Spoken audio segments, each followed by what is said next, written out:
अंगों में विस्तृत किया या फिर निबद्ध किया अक्षरात्मक, तो वो भी सच्ची बात है उनकी।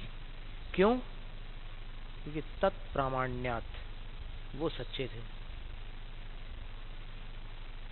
साक्षात भगवान के पास बेईमानी नहीं चलती।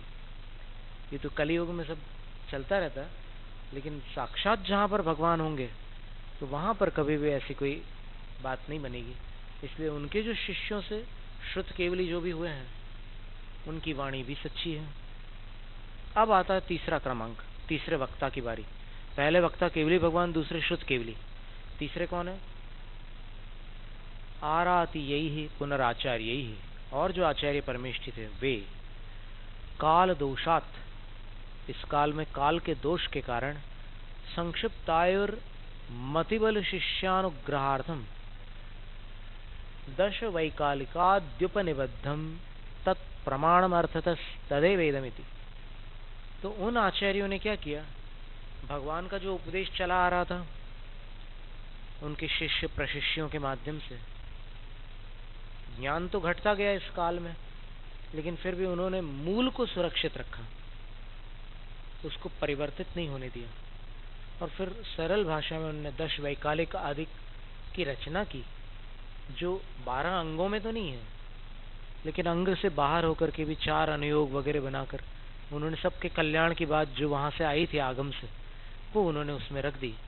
तो तत्प्रमाणम आचार्य कहते हैं कि वो भी सच्चा है, वो आगम भी प्रामाणिक है जो आज है। क्यों? क्योंकि अर्थतः उसका अभिप्राय जो है वो वही है। जो भगवान की वाणी का भाव था वो आज जितना कम मात्रा में है, लेकिन है वो भाव वही है। फिर उसका उदाहरण दिया कि ऐसा कैसे कह सकते हैं, इतनी क्वांटिटी कम हो गई फिर भी आप इसको वो कैसे कह सकते हैं? तो उसका जवाब दे रहे हैं, क्षीरार्णव जलम घट गृहीतमिव। जैसे क्षीर समुद्र का जल, समुद्र में तो पूरा क्षीर समुद्र ही है, वो तो पूरा दूध का सागर है। अब उसको घड़े में लाकर भगवान का अभिषेक करते हैं, तो फिर उसको क्षीर समुद्र का जल कहेंगे कि नहीं कहेंगे? क्षीर समुद्र का जल तो समुद्र तो लेकर के नहीं आया, वो क्या लेकर के आए? घड़ा लेकर के आए, पानी भर करके। तो फिर उसको क्या कहेंगे?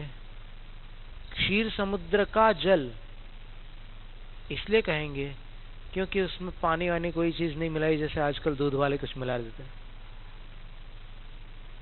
वो बिल्कुल शुद्ध क्षीर समुद्र का जल घड़े में भर करके लाए।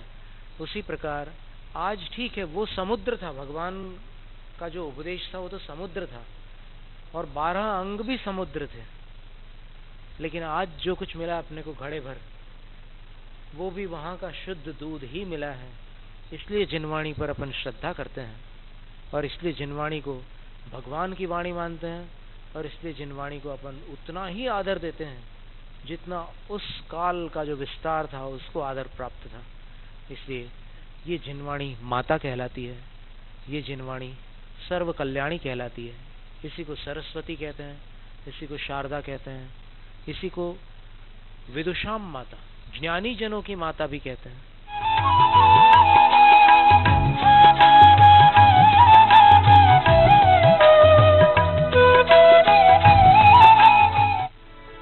मंगल प्रवचन के पुण्याचक थे रविंद्र जैन, रेखा जैन, धनंजय जैन, सारिका जैन, सिद्धार्थ जैन, रजनी जैन, ऋषिका, गुणांक, सुविधि, शौर्य, रेवाड़ी वाले, अहमदाबाद, सूरत, गुजरात।